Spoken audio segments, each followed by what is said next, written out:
অৱশেষত অনিশ্চিত মৃত্যুৰ দিশে জীউ বেটা।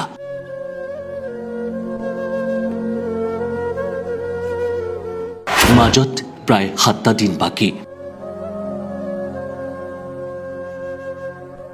পিতৃ হৈ পুত্ৰৰ মৃত্যুৰ কথা লিখিবলৈ আজি বুকুখনে সোপা মাৰি ধৰিছে।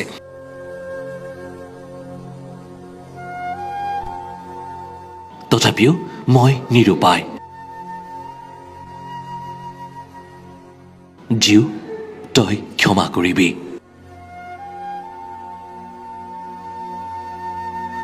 বুকু কঁপি উঠা এটা ফেচবুক পোষ্ট। নিজ সন্তানৰ নিশ্চিত মৃত্যুৰ কথা জানি যেতিয়া পিতৃয়ে ৰাজহুৱাকৈ জনায়, সেয়া কিমান কষ্টকৰ হ'ব পাৰে ভাবিয়েই চাগে কাৰণম শিঁয়ৰি উঠিছে আপোনাৰ।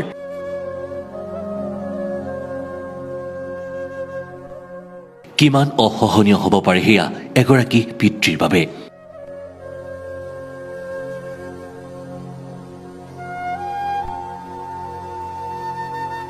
শাৰীৰিক মানসিকভাৱে কিমান ভাগি পৰিব পাৰে সেইগৰাকী পিতৃ।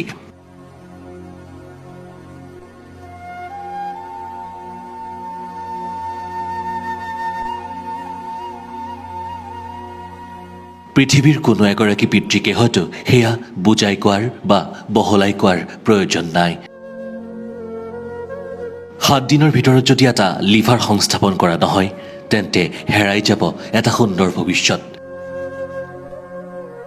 চিৰদিনৰ বাবে হেৰাই যাব জীউ।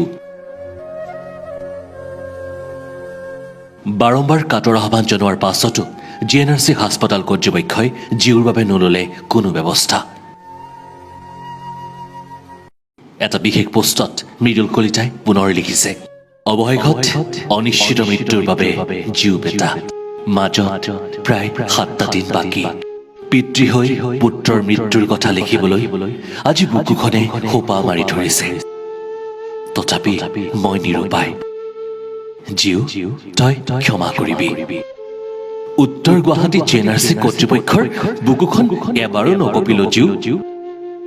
হাত জোৰ কৰি ভিক্ষা খুজিও কণমানি জীউৰ বাবে উচুপি নুঠিল তেওঁলোকৰ হৃদয়। মানৱীয়তাৰ দিশতো আগবাঢ়ি নাহিল। বেংগালুৰুৰ নাৰায়ণা হাস্পতালত কৰা 4 ঘণ্টাৰ প্ৰথম অপাৰেশ্যন বিফল।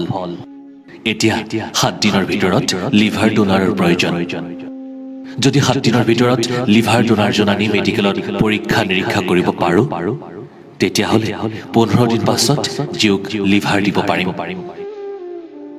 তেতিয়াহে 60 দিন মানত জীউক সুস্থ অৱস্থালৈ আহিব। মই দিবলৈ আদালতৰ কাম সম্পূৰ্ণ কৰি আহিছিলোঁ। পত্নী পুত্ৰৰ গাত হেপাটাইটিছ C পজিটিভ। মোৰ দেহতো মাৰাত্মক বীজাণু থকাৰ সন্দেহ।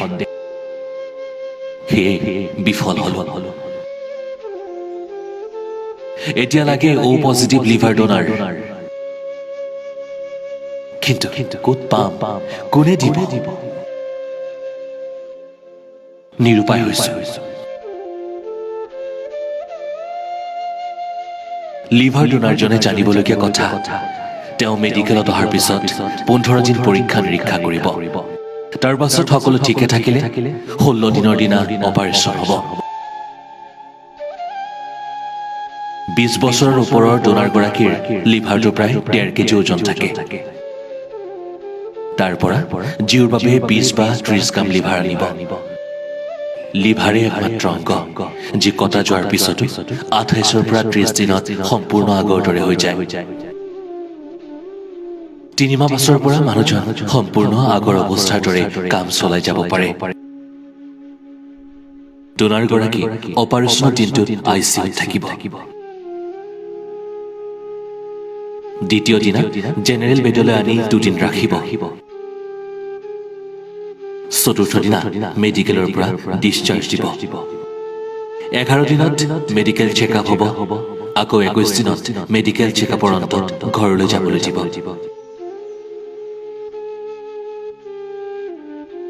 মোৰ লগত কথা পাতিব 9957942599।